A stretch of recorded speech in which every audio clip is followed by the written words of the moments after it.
Hello and welcome to my review and guide for Minecraft Forever Stranded.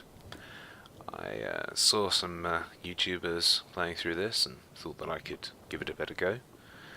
And this is how far I've got.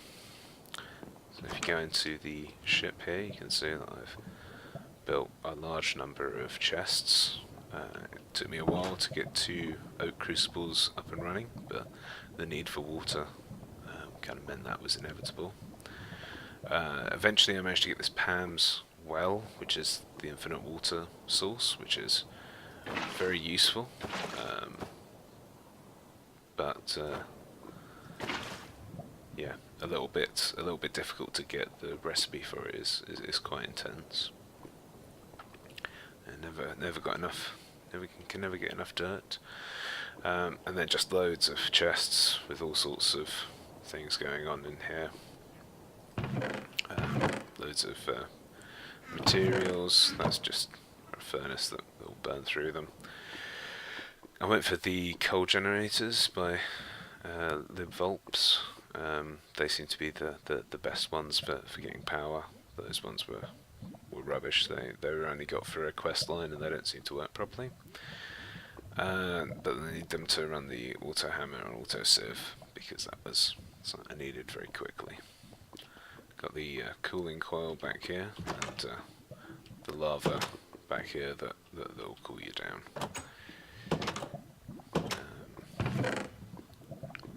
Got just loads of chests with little bits and pieces from everything. Got a load of seeds, most of which are useless because tough as nails kills them very quickly. But then I built this little area outside of the base just because I was running out of space in there. Also, I wasn't sure about putting lava in the same area with all my chests and what have you.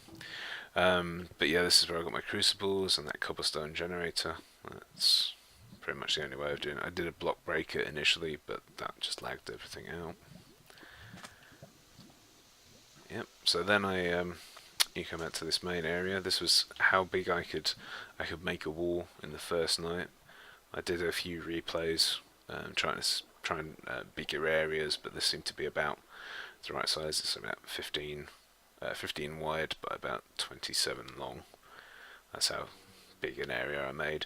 Obviously I needed a lot of cactus, but now I've got the infinite water source, I don't need that so much. So we've just got a rubber tree there, which is fun to get that. Random tank of lava there. The stone chopper, that's definitely my most important thing I have here. That keeps me fueled up. I've got the sag mill and the alloy smelter. Alloy smelter I needed to do the PAMs, to get the dark steel for the PAMs well. Got a compression dynamo which I was going to run off of the creosote from that coke oven. The only problem is you can't pipe in water from the well, so I haven't worked out a bucketing system for it, so it's mostly useless. Got the smeltery here, which was really annoying because you can't craft the smeltery controller, so I had to go all the way over to the smeltery. You can see the waypoint there, which is something I think is a little bit much for it being so early on and being such an important thing for you to get. And then I use some of these IC2 scaffoldings to just build up, and I started working on another layer here.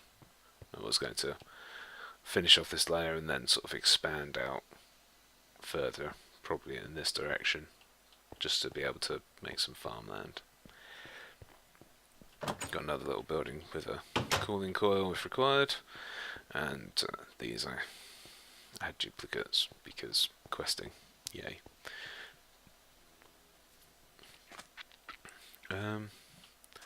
But yeah, you can see here that I did try and do a walkway over to the smeltery.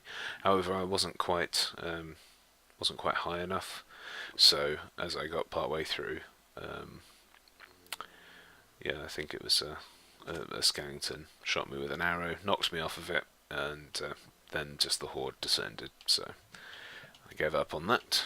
I decided to go under in order to get there. So I just went out here, went along here, just knocking down the top bit of sand, putting a bit of cobblestone above it, and going from there. So it goes all the way to that little town dungeon thing. But yeah, so looking at the quest lines, I killed plenty of zombies, but one skeleton, 6 spiders, no creepers, and no endermen. I don't know why this is like your second quest. It seems ridiculous. Couldn't be bothered with those ones. Either because it seems like a quest line to nothing. The regulator is just so expensive, so much work to build it, and you don't know if it's going anywhere there. It might be, but I don't know. I ended up working on the other pages. I started working on the Tinker stuff. This one's ridiculous because that bit was quite easy. That bit requires 8 of the previous ones, which seems a lot for a diamond apple. I started working on this one. I haven't managed to gather enough iron for it. This is ridiculous.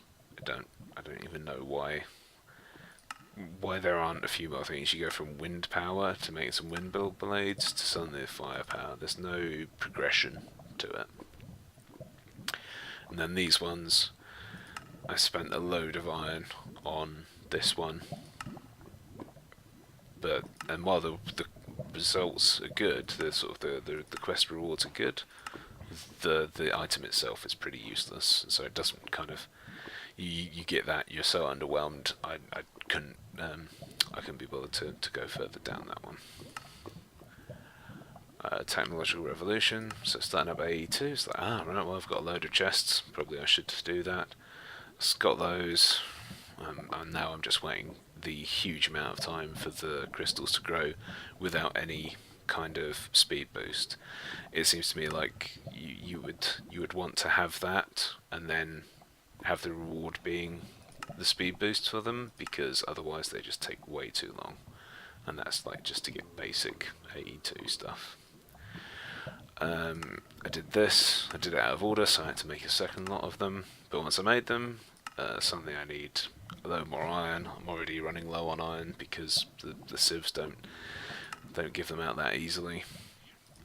The auto farm needs slice and splice. The slice and splice needs me to have soul sand, which either means I need to go to the nether or I need to spend a load of time with a laser thing.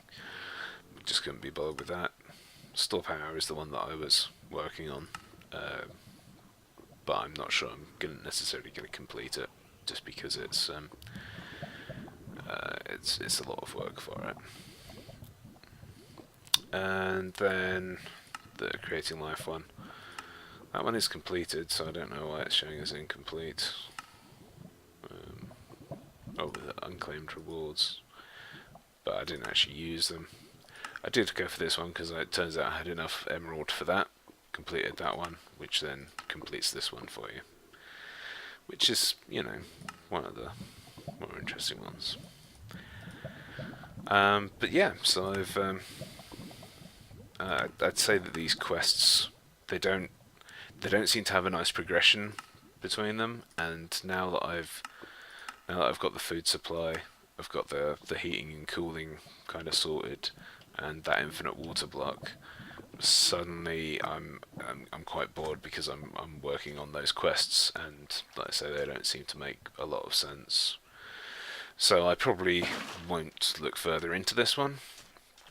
I'll probably close it off there.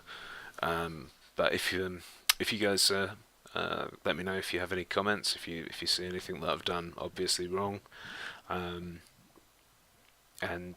maybe I'll take a look at it again in the future and see if there's something more interesting to play here.